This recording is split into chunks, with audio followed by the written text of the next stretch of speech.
Okay, everyone, this is Greg Viti from Real Estate Legends. I'm so excited to be here with Keith Jacobs of Jacobs Companies, or Generation now. Keith, I don't know a lot about your background growing up. Where'd you grow up? Where'd you go to school? So I grew up in Lincolnwood, went through all the schools at Lincolnwood, then went to Niles West, graduated from Niles West, went to Indiana University, graduated from Indiana University, and into the family business. And so, how many brothers and sisters did you have? I had two older sisters. Okay. And I understand, was your grandfather that started the company? My grandfather started back in 1935, developing property out in Bellevue, Illinois. Okay. My father came into the business after World War II. When he came back, he was an 82nd Airborne paratrooper. Came back and moved into the business with my grandfather.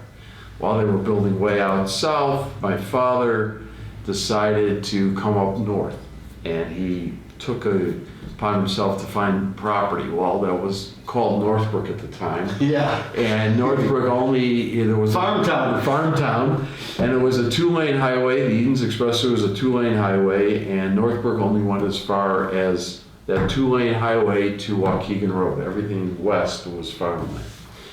And he brought my grandfather up there, and my grandfather took a look at it and said a couple of words: "Are you nuts?" And my father said, "I'm telling you, this is the way things were going to start to go. People were going to start to migrate north." Well, he was right. The family built 46 developments, about 8,000 homes throughout the North Shore. It all started in Northbrook. They continued from Northbrook into Glenview to Deerfield to anywhere from Lincolnwood, Highland Park, where we're at, and anywhere from Lincolnwood to Lake Forest, from Lake Michigan to Barrington. They started to spread out and keep that area, their niche area. So did they do it with subcontractors?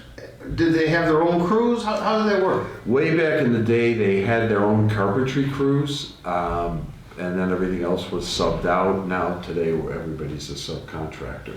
And so did they use the same architects for a long time? Yeah, it's funny you should say that. We went through a architectural firm that went through 3 generations of changes, which is no longer in business, but they continued to use the same architect. They also continued to use the same trades, which was very important in building a reputation of a high standard.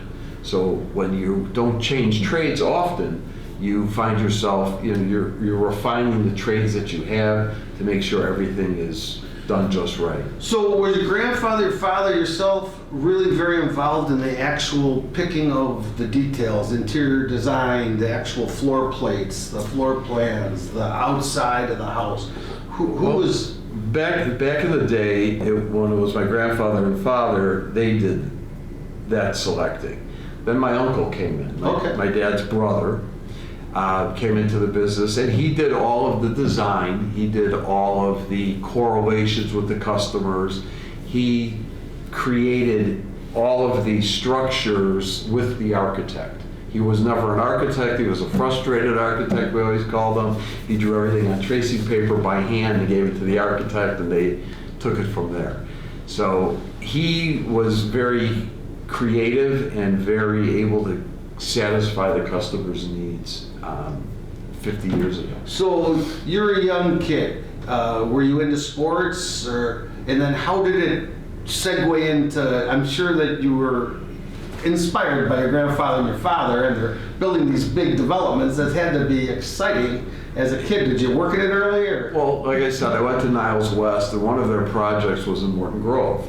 So I was done with school by 10 o'clock, and I would leave high school and I would go to the job site, and I would work with every trade: plumbers, electricians, carpenters, drywallers, everybody, for several years. And in the summers, I worked exclusively out there as basically a laborer and learning the business. So I was in it. I always went to the office with my father as a little boy. There's a story that I recall that old customer had called me several years ago, and he was in his late 80s, and he asked for my grandfather.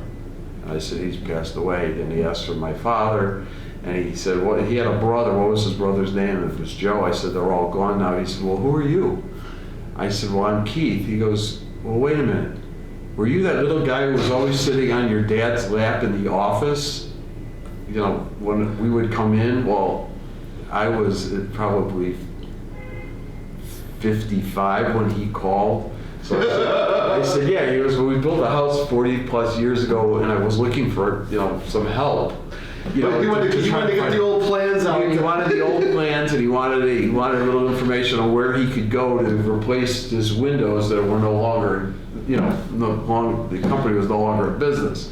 So it was a very interesting call. It was a lot of fun, but I get that all the time. You know, we're just such, in the fourth generation, we're generational builders for several families where we've built for 3 generations of their families in the North Shore. People keep coming back to us, you know, because of the longevity of the lake. Let's do this. Okay, what was the coolest subdivision you guys did?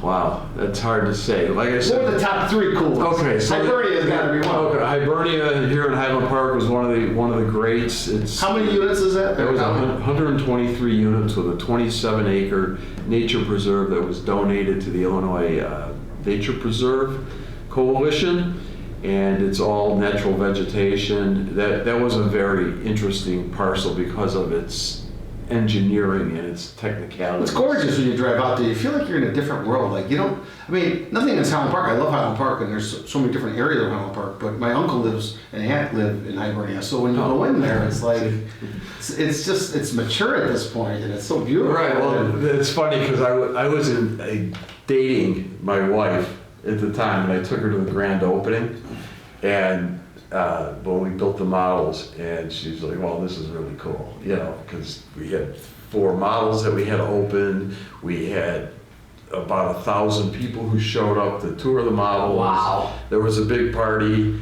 and I think that was when my wife decided she was going to marry me. So, good. You know, that's how long it was. Leverage. It was 31 years ago yesterday that we got married. So. That was a very interesting one. One of the other interesting ones was the one, like I said, when I went from high school over to Morton Grove. That was attached to a stable. Did you name that one? I did not name it. My father named it. It was called Morton Woods. And what was interesting about it is the family that owned it had a stable next door. And I became friends with the son. And I learned a little bit about horses. And they would breed horses, and watching horses being born, it was really cool. My father was always into horses, so it was kind of very interesting. So I got to kept you grounded. Yeah, it kept me grounded, and it was a very interesting project. And then later on, we had a piece of property that was a detention pond, and there was another piece next to the stable, and they sold that, and the 2 pieces intersected. And where that detention pond, the city wanted to move it and make it a park. And they called us and they said, we'd like to make it a park, but we'd like to name it after the Jacobs family because that's nice. Of the property. So it's called Jacobs Park. And it's actually at the intersection of where Albert and Ida Drive meet. And that's my grandfather and grandmother. So it was a perfect place for a park to remember the family. I'm impressed that you were on the job site. I didn't know that you had that. I also was on a lot of job sites, and I always feel like you talk to someone who's worked with their hands for a while, it's a different conversation, even though you're a big-time developer now. So then, I know you've done a lot of single families, and I know you've dabbled in the townhouse arena. And then we're here now in these buildings that you've helped to develop in Highland Park. We do all the time. We do townhouses, any kind of single family or residential we do. We'll do multifamily. We've done several townhouse developments. Vernon Hills, Northbrook, here in Highland Park, and then these 2 apartment buildings, one we're sitting in right now called Albion West and Albion East. Those are 2 great projects that... Yeah, so this one was the Saks Fifth Avenue. Yeah, the old Saks Fifth Avenue building. Sat here vacant forever. 10 years. I'm sure it was, you got a lot of help from the neighbors to try to build a big building like this, but you had Cal helping you to get the zoning change. And it's a beautiful building. How many units is this one? This one's 84. And it's all rented? And it's all rented, and the one across the street's 130 units, and that's all rented.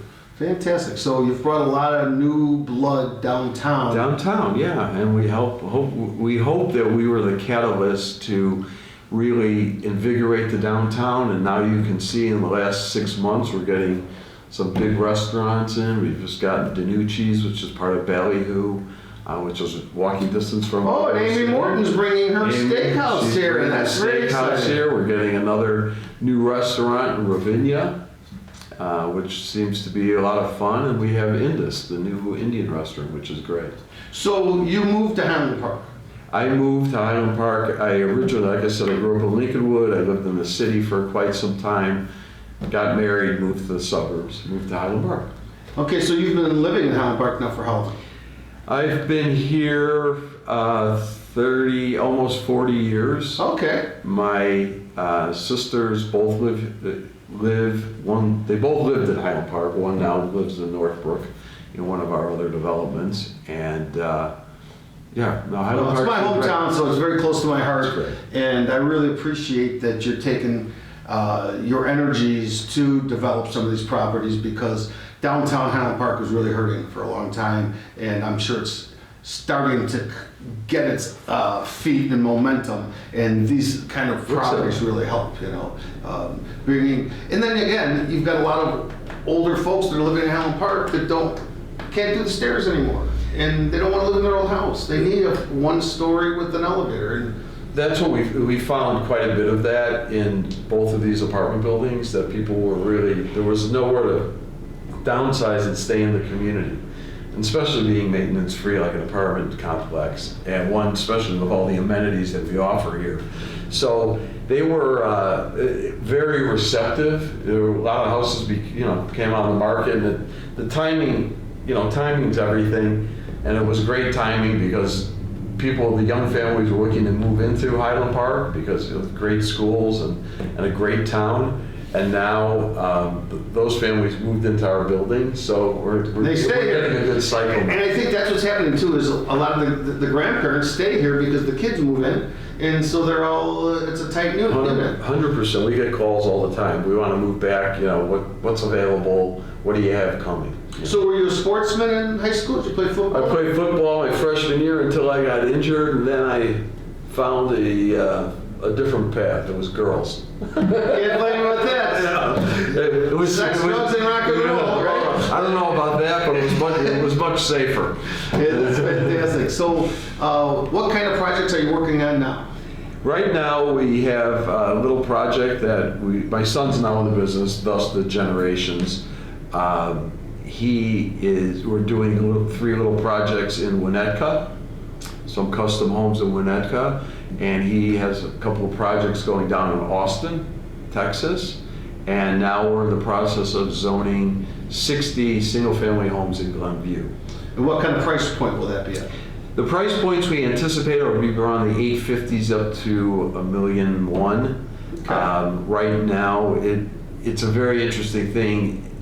In the last 20, 25 years, at least in my memory, I don't remember a straight single family development coming. It's usually a PUD, it's usually got assigned architecture and things like that. Glenview has been terrific to deal with, and we wanted to bring a development that you could do anything, where if you're a contemporary guy and I'm a traditional guy, I could have that. I wasn't set and locked in with architecture. So that's wonderful. It's really a blank slate of 60 homes that we're going to be able to build exactly to the specifications of homeowners. And we're targeting empty nesters because directly next door to this parcel are 2-story homes. So those people have aged out of their houses and they're looking for something. So it's a great way to stay in the same neighborhood. On this one, you're a custom builder compared to a production builder. Correct. And Correct. So that's a much trickier situation. Well, we've never considered ourselves a production builder. We might build a lot of houses, but nothing's production. It's always been custom. It's always been, if you want orange walls and pink cabinets, we're happy to do it. Where most builders will say you have your choice of red, white, or blue. You know, Or they give the change order so expensive you'd never take it. Our rule of thumb is if it doesn't cost us anything to make a change, why charge the customer? It's just not right. Okay, so when you're not working, what are your things that you like to do? Oh, eating is a big part of it. That's a good one. Eating's good. No, I like to cook. We like to travel, but mostly I really like to spend time with my family. That's what I like to do. I have a daughter who lives in Austin, Texas. I have another daughter who is traveling. Right now she's living in Mexico, in Oaxaca, and she's creating her own company in That's Oaxaca. exciting. And my son's with me, but whenever we could all get together, that to me is, that's my pastime. Fantastic. And so you're busy with the single families. Are you planning any more of these big buildings? Well, you never know what comes up. You know real estate. Well, Today there's nothing. Tomorrow there's I'm frustrated myself that I never sold you anything because you've done a lot of different developments, and I know we've looked at a couple of things, but I'm sure we will in the near future. Eventually. So, do you work out a lot? Do you read a lot? What are your other vices? My vices really are, I watch the news quite a bit, see what's going on. I watch both sides of the news, and so I try to keep myself neutral in the middle. Like I said, we like to travel. We like to go out west to Aspen. So you're a skier? Yeah. Fantastic. Not a very good one. No, but you get out there in the mountains. That's the best. We get out there, we try to go whenever we can. My kids are insane boarders, so it's like we're waiting for Dad again, but the fresh air and doing things like that to me is a lot of fun, especially in the summertime. It's really great. Fantastic. And you golf at all or no? I came from a huge golfing family. When in 2006, we were so busy, I hung up my clubs because I couldn't focus for 5 hours on a golf course. Right. And I've picked them up once in a while, but not like I used to. Like I said, we came from a golfing family, and we played all the time up until it got really busy, and then something happened in 2008 that kind of changed the world a little bit. So, that's when I kind of picked up some clubs again. Yeah, I hear you. That was a very challenging time. We've gone through a few challenging times. So what do you see in 2025? Do you think the interest rates are going to come down? Is there going to be some more inventory that we can get for these buyers that can't find anything? I'm not going the political route, but I'm going to sit and wait and see what's happening. I think there's a huge demand for single-family homes. There's a huge demand for suburban homes. I watched it, in Winnetka, and these are high-end home first-time buyers, and each home was sold within 5 minutes after it was listed. So there's a huge pent-up demand for homes and not a lot of inventory. Now, it might be different in other parts of the country, but in the North Shore, in our niche area, there's really nothing that's available. You want to give the listeners your website to where they can look to see about these 60 new homes that are coming up in Glenview? Well, the website is under development right now. There'll be a new splash page coming. I don't have that information yet. We're not through the village's process. Then reach out to Greg Viti and I'll get you all the information on this new fantastic development from Keith. Right. Keith, is there any other words of wisdom you'd like to give our viewers and listeners? Any viewers or listeners, if you're interested in selling any properties, we're interested in taking a look at them and building them. If you're interested in building or buying a new home, we do all, like I said, all the suburbs. If you're looking for custom homes, but we like to look at every deal. The things we don't look at are commercial buildings, but we will look at them because you use type of environment. Okay, so land that he can build houses on, land he can build something up or tear something down. You got it. We're ready to work with you. Well, Keith, thank you so much for coming on to Real Estate Legends. Really appreciate it. Great seeing you again. Pleasure. Thank you for the honor.